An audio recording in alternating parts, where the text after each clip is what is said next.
জীবনের যে সত্যগুলো আপনার জানা দরকার। মানুষ খুবই নিকৃষ্ট প্রাণী। পশু পাখিরা মানুষের চাইতে অনেক বেশি মানবিক। কোনো কারণ ছাড়াই কিছু মানুষ আপনাকে তার সমস্ত অস্তিত্ব দিয়ে ঘৃণা করবে। আপনি তাদের কোনো ক্ষতি করেন না, জানেনও না যে এদের অস্তিত্ব আছে, তারপরও এরা আপনাকে চেনে এবং ঘৃণা করে। অপরের অপমান দেখে মানুষ যে আনন্দ পায়, শ্রেষ্ঠতম সুন্দরের সাথে প্রতিক্রিয়া করেও ওই আনন্দ সে পায় না।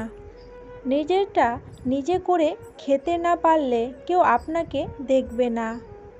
পরিবার সবার আগে আপনাকে লাথি মারবে। বন্ধু বলে কিছু নাই, আপনার বন্ধু আপনি নিজে, পুরোটাই স্বার্থ। অনেক দিনের পুরনো বন্ধু ফোন করে পীড়িতের আলাপ শুরু করার মানে ধরে নেবেন একটু পরে আপনাকে কোনো কাজের কথা বলবে। পুরুষ মানুষের পকেটে টাকা না থাকলে তার সাথে মানুষ রাস্তার কুকুরের চেয়েও খারাপ আচরণ করে। বেশিরভাগ মানুষ অকৃতজ্ঞ, স্বার্থপর, সুবিধাবাদী, সুযোগ সন্ধানী। মানুষ কাজ থাকলে আপনাকে 100 বার কল করবে, কিন্তু কাজ শেষ হবার পর কল করে এতটুকুও জানাবে না যে কাজটা হয়ে গেছে। কর্মফল বলে সত্যি কিছু রয়েছে। সারা জীবন অন্যের হক মেরে, অন্যের উপর অত্যাচার করে বেঁচে থাকা মানুষের ছেলে মেয়েও বড় পজিশনে যায়, ভালো মানুষও হয়। সে নিজেও মরে যায় পরম শান্তিতে ও স্বাভাবিকভাবে। মানুষ প্রচণ্ড দুর্বল প্রাণী। সবচেয়ে বড় গাধা সেই ব্যক্তি যে ভাবে লাইফ তার কন্ট্রোলে আছে, কারণ কন্ট্রোল পাল্টাতে 1 সেকেন্ডও লাগে না। কিছু মানুষ অতিরিক্ত সুখে থাকাকে ভয় পায়, কারণ তারা মনে করে কোনো খারাপ কিছু তাদের সাথে ঘটতে যাচ্ছে। যে সকল মহিলাদের আইকিউ লেভেল ভালো, তাদের পক্ষে জীবনসঙ্গী খুঁজে পাওয়া কঠিন হয়ে যায়।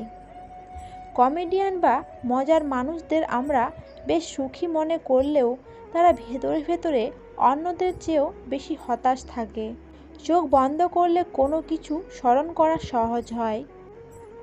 যে সকল মানুষেরা সার্কাজম বা ব্যঙ্গাত্মক কিছু সহজে বুঝতে পারে, তারা সহজেই অন্যের মন পড়তে পারে। যারা সবসময় বলে আমি কিছু কেয়ার করি না, তারা বেশিরভাগই যত্নশীল। দীর্ঘ সময় কারো প্রতি অনুভূতি লুকিয়ে রাখলে প্রেমে পড়ার সম্ভাবনা কমে যায়। যার সাথে আপনার বেশি কথা হয়, তার প্রেমে পড়ার সম্ভাবনা বেড়ে যায়। জীবনে পারফেক্ট পার্টনার বলে কিছু হয় না। এমন কাউকে খুঁজে নিন যে আপনাকে সম্মান করবে ও গুরুত্ব দেবে। জীবনে বড় কিছু পেতে চাইলে বাস্তববাদী হন। জীবনটা সিনেমা নয় যে হুট করে সব পরিবর্তন হয়ে যাবে। জীবনটা এক ধরনের খেলা। সেই খেলা খেলতে হলে খেলার নিয়মকানুন শিখে নিন, এবং সেই খেলা খেলতে হলে এমন একটা পথ খুঁজে বের করুন যেন আপনি জয়লাভ করতে পারেন। আপনি যাকেই ভালোবাসুন না কেন, এই পৃথিবীতে কেউই থাকবে না এক সময়। কোনো কিছুই আজীবন থাকে না। যৌবন, ভালোবাসা, জীবন কোনো কিছুই না। তাই সময় থাকতে প্রত্যেকটি বিষয়কে মূল্যবান করে তুলুন। আমরাই পারি আমাদের জীবনকে অর্থপূর্ণ করে তুলতে। আপনি যদি জীবনকে অর্থহীন মনে করেন, তবে এটি আপনার ব্যর্থতা। রোমান্টিক হন, ছোট্ট কোনো বিষয় থেকেও আনন্দের রস খুঁজে নিন। দেখবেন জীবনটা আনন্দে ভরে উঠেছে। যে কোনো বিষয়ে অতিরিক্ত অভিযোগ না করে সমাধানের পথ খুঁজে নিন।